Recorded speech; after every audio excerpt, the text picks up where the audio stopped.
સુરતના વાડી ફળિયા ગોપીપુરા વિસ્તારમાં આવેલું હિંગળાજ માતાજીનું મંદિર આજે શ્રદ્ધા અને આસ્થાનું અનોખું કેન્દ્ર બન્યું છે। 51 શક્તિપીઠો સ્થાન પામનાર હિંગળાજ માતાજીના 151મી વર્ષગાંઠ નિમિત્તે ભવ્ય હવન, ભજન, કીર્તન, ઢોલ, નગારા અને મહાપ્રસાદનું આયોજન કરવામાં આવ્યું। તેમાં મોટી સંખ્યામાં ભાવિક ભક્તોએ હાજરી આપી। સુરતના ઐતિહાસિક વાડી ફળિયા વિસ્તારમાં આવેલા હિંગળાજ માતાજીના મંદિરે વહેલી સવારથી જ ભક્તોની ભારે ભીડ જોવા મળી હતી। ખત્રી સમાજ સહિત વિવિધ સમાજના શ્રદ્ધાળુઓ હવનમાં ભાગ લીધો હતો। માતાજીના દર્શન કરી આશીર્વાદ મેળવ્યા અને સમગ્ર વિશ્વમાં સુખ, શાંતિ અને સમૃદ્ધિ માટે પ્રાર્થના કરી। મંદિર પરિસરમાં ભજન, કીર્તન, ઢોલ, નગારા, નાદ સાથે ભક્તિમય વાતાવરણ સર્જાયું હતું। ત્યારબાદ મહાપ્રસાદનું આયોજન કરવામાં આવ્યું છે, જેમાં હજારો ભાવિકો પ્રસાદ ગ્રહણ કર્યો। ઝંડાવાળા પરિવાર દ્વારા વર્ષોથી આ પરંપરાનું નિષ્ઠાપૂર્વક આયોજન કરવામાં આવે છે, જેને કારણે દર વર્ષે દૂર દૂરથી ભક્તો અહીં દર્શન માટે આવે છે। હિન્દુ માન્યતા અનુસાર રાજા દશે એક વિશાળ યજ્ઞનું આયોજન કર્યું હતું, પરંતુ તેમણે પોતાના જમાઈ ભગવાન શિવને આમંત્રણ આપ્યું ન હતું। માતા સતી પિતાના યજ્ઞમાં પહોંચ્યા, જ્યાં ભગવાન શિવનું અપમાન થતાં તેમણે યજ્ઞકુંડમાં યોગા અગ્નિ દ્વારા દેહ ત્યાગ કર્યો। આ સમાચાર મળતા ભગવાન શિવે માતા સતીની દેહને ખંભા પર લઈ તાંડવ શરૂ કર્યું। સમગ્ર સૃષ્ટિનું સંતુલન જળવાઈ રહે તે માટે ભગવાન વિષ્ણુએ પોતાના સુદર્શન ચક્રથી માતા સતીના દેહના 51 ભાગ કર્યા।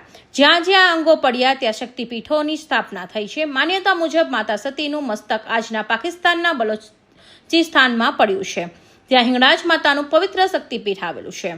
હું વિષ્ણુ પુરીવાલા, અમારા અમદાવાદ ક્ષત્રિય સમાજના પ્રેસિડેન્ટ તરીકે જ્યારે મારી 10 વર્ષથી નિમણૂક થયેલી છે, હજુ ચાલુ જ છે આપણે। હિંગળાજ માતા મંદિરનું કેટલામો પાટોત્સવ છે? આજે હવે 150 વર્ષ જૂનું અમારું આ સંસ્થા સાથે જોડાયેલા છે। અમે લોકો મંદિર સાથે જોડાયેલા, અમારા આ અમદાવાદી ક્ષત્રિય સમાજ જ આનો કાર્યકર્તા છે। વર્ષોથી સેવા આપતા આવેલા છે। હમણાં બી આ લગભગ 5-7 વર્ષની રિનોવેશન બી અમે આ લોકોએ જાતે કરાવ્યું।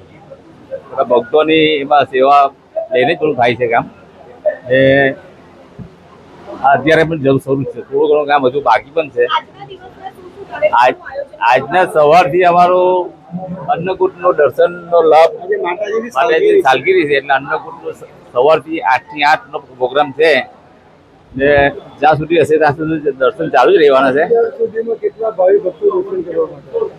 આજની દિવસે લગભગ સમજો ને કે અમારા સમાજના જ મને તો 1000 થી 1200 માણસ તો અત્યાર સુધી આવી જ ગયા છે, હજુ કોઈ બધા આવતા જ રહેશે। તો અમારા જે સમાજના જે વર્ષો જૂના ટ્રસ્ટી હતા ને, તો એ વર્ષોથી લગભગ 50 વર્ષ ઉપરાંતથી આ હવન ચાલે છે, એમના હસ્તક જ થાય છે। એક કુટુંબના હસ્તક જે ઝંડાવાલા કુટુંબ છે એના હસ્તક આ સતત ચાલતો આવેલો। 70 વર્ષથી કયા મંદિરમાં આપણે ઉપસ્થિત છો અને શું મહત્વ છે? હિંગળાજ માતાના મંદિરમાં ઉપસ્થિત છે। કેટલા વર્ષ જૂનું મંદિર છે? લગભગ 300-400 500 વર્ષ જૂનું। આજે શું મહિમા છે? આજે સાલગીરી છે। કેટલામી સાલગીરી એ તો મને ખબર નથી, આજે આખા દિવસના શું કાર્યક્રમો રાખ્યા છે? હવન દર વર્ષે રાખાય છે। આજનું શણગાર ને બધાનું કઈ રીતનું આખું આયોજન? તો આ લોકો આયોજન કર્યું છે, બરાબર છે। સુરતનું હિંગળાજ માતાજીનું મંદિર એ આસ્થાનું પ્રતીક માનવામાં આવે છે।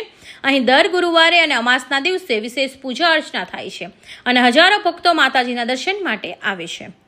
આજે યોજાયેલ 151મી વર્ષગાંઠની ઉજવણી માત્ર ધાર્મિક કાર્યક્રમ નહીં, પરંતુ સમાજની એકતા, સંસ્કૃતિ અને પરંપરાને જીવંત રાખવાની એક સુંદર પ્રયાસ પણ બની રહી છે। Bureau report, INTV news, Surat.